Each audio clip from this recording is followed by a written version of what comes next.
If your goal is to look current and stylish but not trendy, stop relying on designer items. Despite the fact that there are multiple designer items in this outfit, it doesn't look high-end or elevated at all. Whereas an outfit like this, or this, all look infinitely more stylish and polished without the plethora of designer items. If you're someone that wants to be stylish but isn't quite there yet, and you're feeling tempted to buy a designer item because you think that that's the one item that's going to make everything look better, it's not.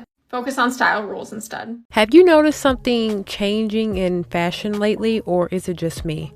I recently went to a local mall and noticed that the designer stores were filled with staff and bodyguards at the door, but there were no customers. I was so intrigued that I almost stopped to ask if this was normal.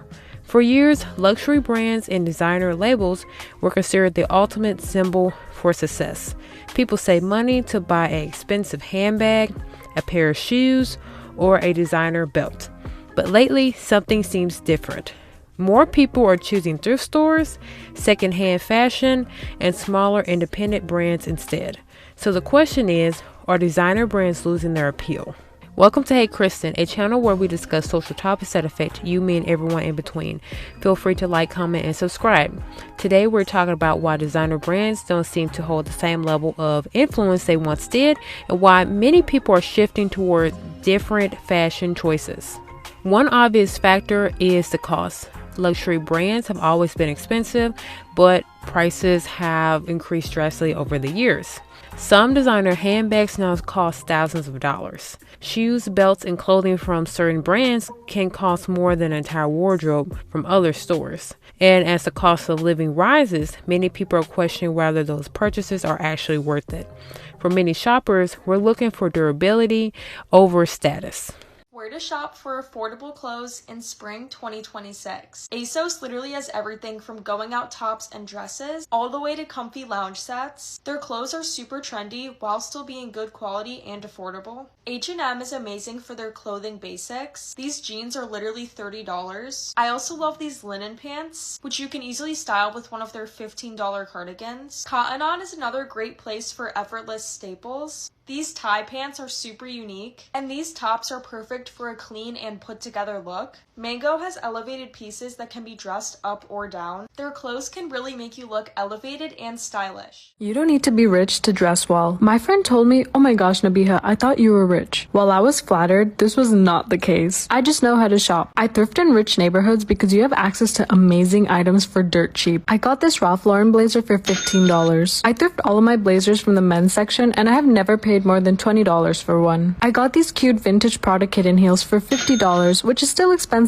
but heavily discounted. I always thrift heels because you can find designer ones for really cheap and they are better quality. Some honorable mentions: I got this Prada bag from eBay for $20 before it became popular, and my favorite sunglasses for $3 from a street fair. I like them so much that I wore them to Fashion Week. But you're like, "Nabiha, I can only afford fast fashion." If that's the case and thrifting doesn't work for you, I highly recommend only purchasing basics from fast fashion stores. I got this black dress from Pretty Little Thing 3 years ago for $20 and I still wear it. It's a solid staple in my closet because it's so simple. I even wore it on a trip to Paris. But if you don't want to buy from fast fashion, use the pieces you already have, but pay attention to proportions. A common thing I see is people tucking their shirts into their high-waist pants and it ends up looking disproportionate to their silhouette. Also, when you sit down, it bunches up at the stomach. I suggest letting your top hit below the waist so it's proportional to your body. You can also use the rule of thirds. These are just a few of the many tips I have, but follow me for more. Another reason designer goods may be losing popularity is that people's priorities are shifting. Younger generations are more often focused on experiences, financial stability, and personal goals than on designer purchases. With rent rising, student loans, and other expenses, many people don't see designer fashion as a priority. Instead of buying one expensive item, people might prefer to spend that money elsewhere. Thrifting and secondhand fashion have also become very popular nowadays. So shopping at thrift stores, using resale app, and going to discount stores like Ross and Marshalls have allowed people to find unique pieces without paying luxury prices. For some people, it's also about sustainability. Buying secondhand clothing reduces waste and expands the life of existing products. And for many shoppers, finding something unique feels more interesting than buying something that everyone else already owns. The office for the first time in 2 years. years. Consumer reporter John Matarese helps you swap out PJs for business attire without breaking the bank in his Don't Waste Your Money report.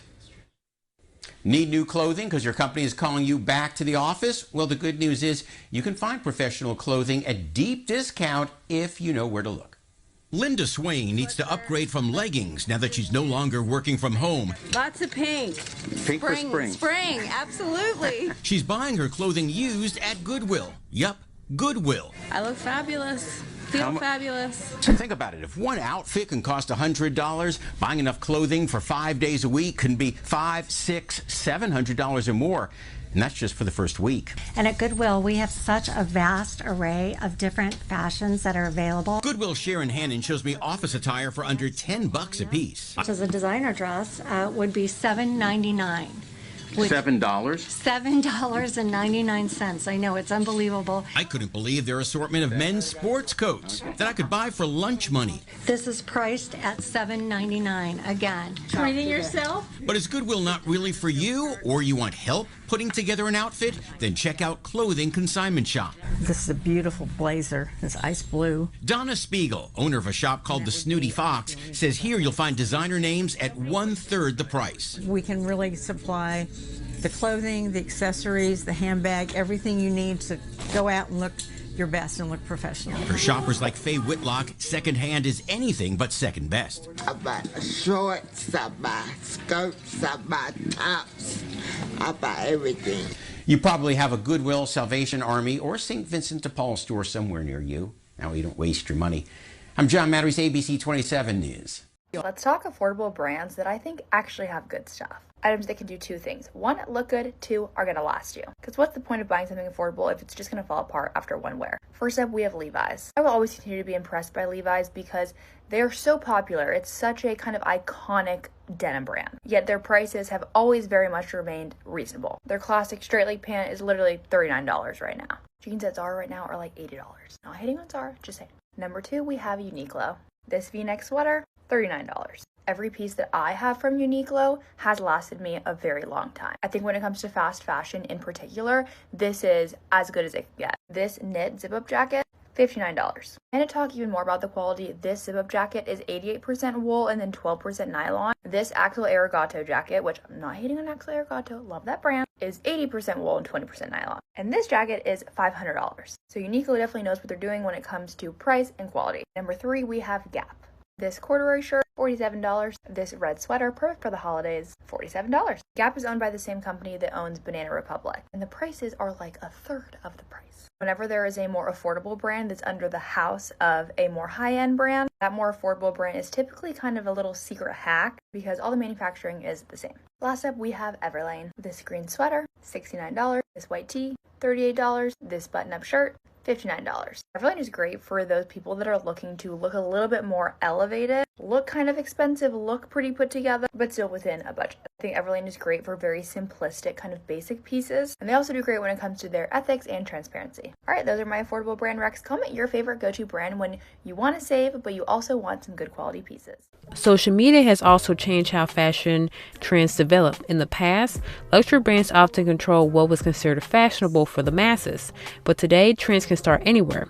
At the same time, people with status in a large platform still have a strong influence on trends. Independent designers, smaller brands, and even everyday people on social media can influence fashion trends.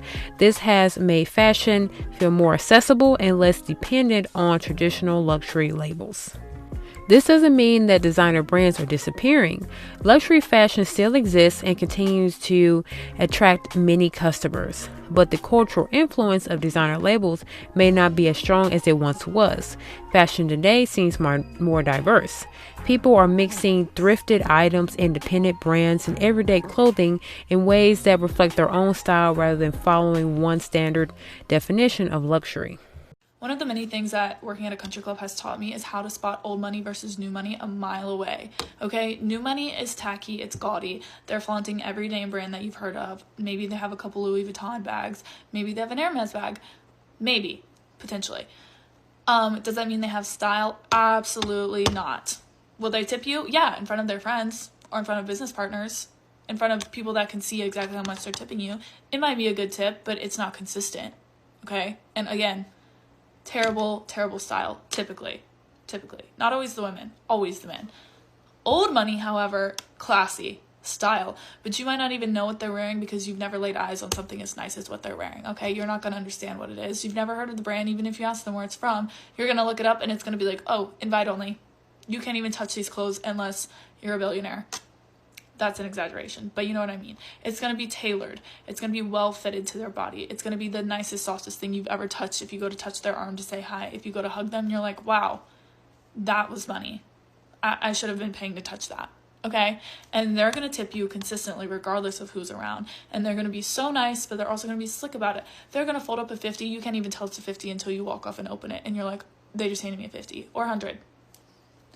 And that's on that. And if you've worked at a place like that, you know exactly what I'm talking about. So what do you think? Do you feel like designer brands are losing popularity, or do you feel like they're still as influential as they were before? Leave your thoughts in the comments below. Fashion trends are constantly changing. What once symbolized status and success doesn't always hold the same meaning over time. Today, many people seem more interested in individuality, durability, and affordability than traditional luxury labels. And that shift might say a lot about how culture, money, and personal values are evolving. If you found this video interesting, you'll probably like the one popping up on the screen now. See you in the next one.